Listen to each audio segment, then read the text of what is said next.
ಈ ದಿನ ನಾವು ಪ್ರಾಮಾಣಿಕವಾಗಿ ಪ್ರತಿಜ್ಞೆಯನ್ನು ಮಾಡುತ್ತಿದ್ದೇವೆ. ಮಕ್ಕಳಾದ ನಾವು ಯಾವುದೇ ಕೆಟ್ಟ ಚಟಗಳಿರುವ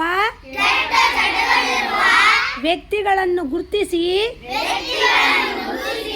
ಅವರಿಗೆ ಮನವರಿಕೆ ಮಾಡುವ ಮೂಲಕ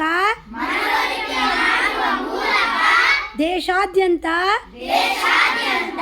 ನಮ್ಮ ರಾಷ್ಟ್ರವನ್ನು ತಂಬಾಕು ಮುಕ್ತ ರಾಷ್ಟ್ರವನ್ನಾಗಿ ಮಾಡುತ್ತೇವೆಂದು ಈ ದಿನ ಪ್ರತಿಜ್ಞೆ ಮಾಡುತ್ತೇವೆ.